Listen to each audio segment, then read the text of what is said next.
Hey guys, welcome to another 5.3 PTR video with me, Meoni of the Cast. Today we are indeed on the 5.3 public test rounds for the new patch for World of Warcraft, and today we're looking at the Battlefield Barrens and that campaign. We're not looking at its entirety, and I'm not going to do any real spoilers as to what happens further on in the quest, but we're going to have a little overview of what you have to do in the first stage of this, and indeed the first sort of meeting with Vol'jin. So the first part will take place here on the southern end of Dorotar, so we're looking at Sen'jin village obviously, and we're going down there to hand in this quest that we have been given by Lawwalker Cho actually to go and help the war effort basically and figure out what's going on.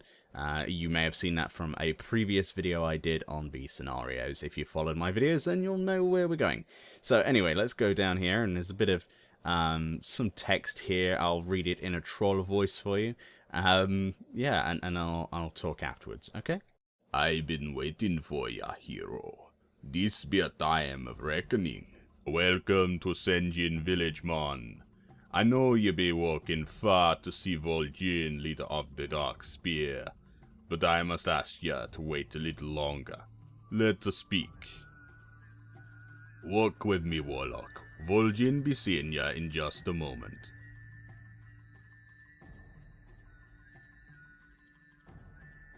The war chief still believes Vol'jin be dead, slain by his Kokron assassin in Kunlai Summit. Vol'jin survived, but he still remembered the sting of Hellscream's betrayal.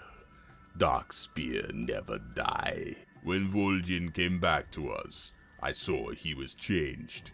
The light of revolution be burning in his eyes. Now look around you.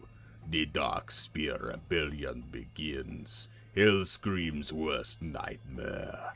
But we gotta feed this war machine. Stone, wood, oil, and meat.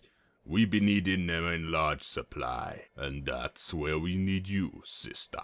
So go, speak to Vol'jin, prepare yourself. From here on out, we be asking more of you than ever before. So there we go, a little bit of voice acting by me there. Hopefully in the future they have NPCs that are voice acted independently, so I don't have to use my terrible voice to do it. But essentially you don't really need to have done any of the previous quests or stories or scenarios to know that Vol'jin was injured and he is back, presumed dead, and he is about to lead this rebellion, and that is what Battlefield Barrens is about. So let's go talk to Vol'jin now, who is joined by Chen Stormstout and his good friend Thrall. Oh, Thrall's here. Hello. Long time no see, buddy. So I'd have to presume that some of the segments are actually voice acted, because I doubt Chris Metzen would miss an opportunity to voice his little friend here, Thrall. But essentially this is the beginning of Battlefield Barrens, the very long series of events that will be one time only in the game. It is a world event, such as the Scourge event, if you remember, just before the Wrath of the Lich King launch. That was a highlight of my time in this game, and hopefully this one will be too, similar to the actual reclamation of the Echo Isles. That was also a world event, thinking about it, a more recent one in Cataclysm. But yeah, so Battlefield Barrens is all about taking the crown from the war chief, so to speak, and essentially Vol'jin wants you to collect 15 Kor'kron lumber, 15 Kor'kron oil, 15 Kor'kron meat, and 15 Kor'kron stone to progress to the next stage of the quest. And you'll be wondering, what are these resources? Well, these resources are actually located in the Barrens, the Northern Barrens, and we'll be looking at those in a second. But before we do so, I think it's about time I showed you what rewards are in it for you. Now, I can't show you the rewards because, obviously, you know, I'm not going to spend forever getting 100 of each of the bloody items to be able to show you a full set of stuff. But if you remember, Dungeon Set 2 was taken out of the game some time ago. I cannot remember exactly when, but it was from like Blackrock Spire and stuff like that. Well, that's been re-added to the game, and you can get it through this one-time only event, and what you'll need to do is get 100 of the various resources required, so 100 lumber, for example. There's also a few other cosmetic items on this quartermaster here, which I am looking at right now. But once you have the items, you can come back and get your full set of dungeon set. There's also a pet here, a companion pet. I can't remember what that looks like, and I'm not going to grind for it, which requires one of the mojo elements, which is another item you can get from trading in, essentially, various other items, such as Corcoran lumber, and you can trade it for that. Other cosmetic items is a world shrinker, essentially, but like it shrinks you. Stuff like that, little cosmetic items, a lot of fun, and a dungeon set too, so there's definitely an incentive to do this because you're never going to see this stuff again, likely.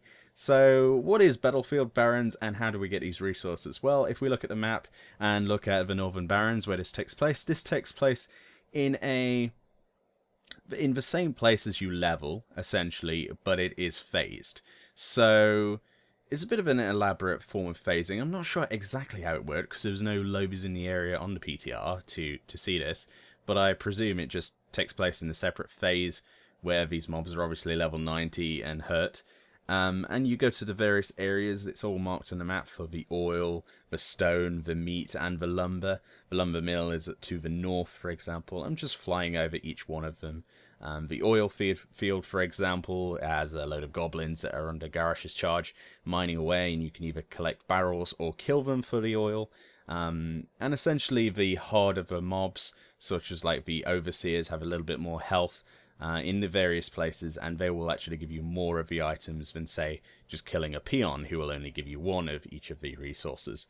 Along with all of these resources on the map, there are sometimes located various events that you can take place in where, you know, there'll be an oil spill, and you can go there and kill a load of guards and take the oil that fell off the back of a cart, for example, stuff like that, a way of getting extra and faster ways of getting the required materials you need.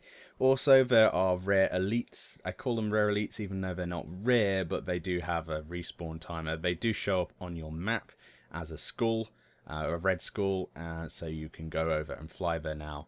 Obviously, you do not want to take these on yourself. I'm about to show you what happens if you try. You get hit for a lot of your HP in one hit, so you're not going to be able to solo them. This will be 5-player content if you wish to do it. It can also drop a various amount of stuff. I can't remember exactly, but everything essentially at level 90 now in 5.3 can drop lesser charms, and then anything past that is all very random, and there's some really cool stuff you can get off these, including epics, I believe. But that's pretty much it for this phase of the Battlefield Barrens. Obviously, the second part and onwards, I'm not going to spoil it for myself. You can also check out videos on that on other people's channels, and I believe Ace Games TV also has some stuff on Battlefield Barrens. However, this is it for me, and it's a really, really nice patch so far. I cannot wait for this, and I'm going to grind the crap out of that that Dungeon Set 2 stuff. It looks amazing for Druids. Not so much for the Warlock. But anyway, my name has been Meoni. Be sure to stay tuned, subscribe, leave a like and all that crap below. Let me know in the comments what you're looking forward to the most in the patch on Tuesday, the 21st of May, when this is released. Thank you for watching my video, and I'll see you next time for more WoW content or maybe something else. Bye!